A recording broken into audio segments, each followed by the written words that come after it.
Previously, in the anime, Shin had completed the death game, but he was unable to log out like others, and when he woke up 500 years had passed and Shin saw the game had become reality. Well, in simple terms, instead of Sword Art Online, it's Sword Art Offline. So Shin wanted to meet his partner Shni, but she was away for some work, and Shin met a girl whom Shni took in as a disciple at house. So Shin gave her the message to let Shni know that he's here, and while waiting he registered in the Adventurers Guild, and while Shin was in the town, a girl asked him to save someone from the northern forest, so Shin did as she asked him to and saved a little elemental beast from there. After that, little fox got attached to Shin and refused to leave him. So Shin makes her his bond and named her Yuzuha. After that he goes over to the guild again to make a report, and twin sister greeted him there, but older sister told Silica to back off, because she's going to take the report from him, and after giving a report Shin got out of that sticky situation. Then Shin was checking out some other jobs to take on and saw a skill teaching job from the church orphanage. It reminds him of Millie, so Shin took it and goes over to the church. Their sister saw him, so Shin asked sister about Millie. She was hesitant a bit, but she called Millie out,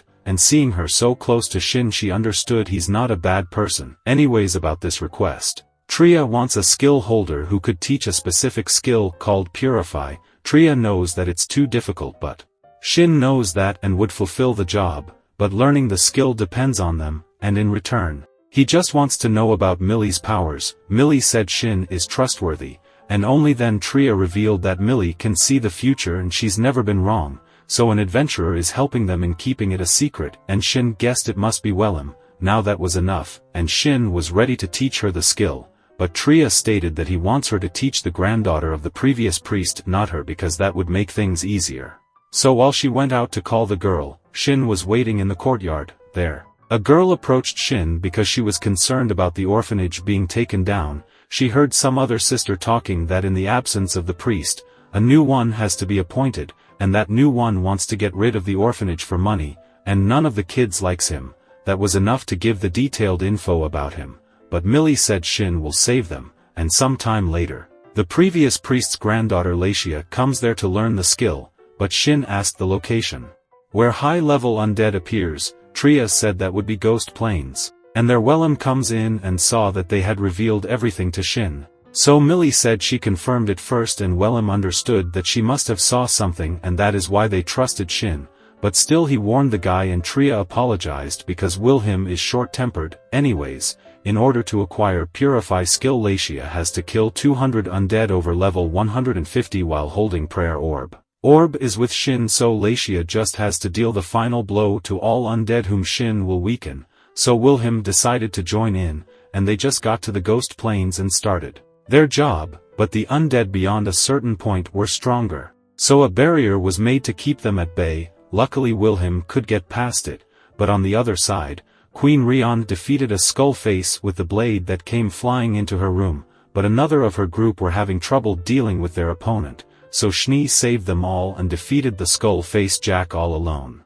Shni is a legend that everyone respects, but she was in a hurry because she had gotten the message that Shin had returned. At that time, Lashia fulfilled the criteria and earned the skill of Purify. But suddenly they saw a huge load of dark magic had been gathered around, and that took the form of the skull-face lord of level 804. It broke the seal on the forest with just single attacks, and their way was blocked by dozens of undead skull-face. So Shin released his limiter and told Wilhelm to make a run for it while he makes a way for them. That power surge was intense and Wilhelm wanted to run out with Lashia and Yuzuha, but Yuzuha refused to leave Shin, so Shin kept her with him and casted a boost spell on Wilhelm. So now that they are gone, Shin takes out his sword for a fight and obliterated them from his way. That blast was seen from afar, so Shni was heading towards this blow and Shin saw in the map that someone is approaching him, so he goes over there and finally, he was reunited with Shni, but the third wheels showed up, so Yuzuha made a barrier to let them have their moment.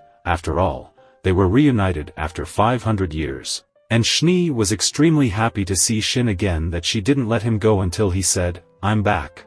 And now, Yuzuha got exhausted and the boss and his army showed up. So the couple chanted the light of Purify in the area together to heal others and kill the minions, and since the boss was left alone, Shin cuts him in half with his katana, but the strange thing was that the monster spoke human language before he disappeared. But first of all, now that they are together, he wants to talk with Shni. She reminds him about the origin boss which ended the death game, so Shin said he saw a huge door after beating it, and the next thing happened was that 500 years had passed when he woke up in a grass field, so he wasn't wandering around, but after beating the boss dungeon disappeared and the players started to log out of the game.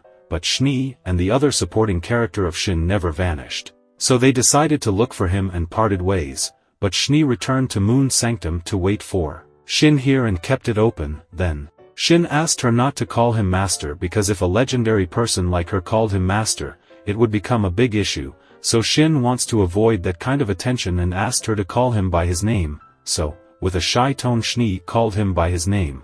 Then Shin said he wants to visit the sacred site he learned from library. Shni has been there but never been inside. But then Shni asked him if he would leave this world if he gets the chance, and without a doubt Shin said yes. That breaks her heart, but Shni controls her tears. Then, they were ready to return back to Moon Sanctum. But first she asked him about Yuzuha, so Shin told her she's the elemental spirit, and Shni knew from the first glance it wasn't an ordinary beast with those tails. Well, it does have 3 in total, and their Yuzuha woke up and spoke. She could speak right after that black fog disappeared, so Shin asked her not to speak in public to hide her identity and told her to hide her 3 tails. Shni couldn't help of how cute Yuzuha was, so she took her from Shin to pat her, and after that, they left to return back to Moon Sanctum. But first they met Wilhelm on the way and came down in such a speed that gave them a shocker, and on the other side, Rion saw the crack in the ground and remembered the light on the sky the other night which killed the undead and healed her knights,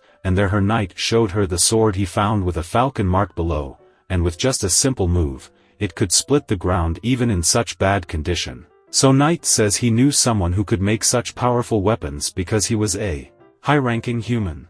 And right there, our episode 2 ends. But if you want to watch more of the episode of this anime and many more new anime, then subscribe to the channel and hit the bell icon, and please do not forget to like the video to support me so that I could bring out more anime recaps for you. So let's meet in another video. Until then, take care.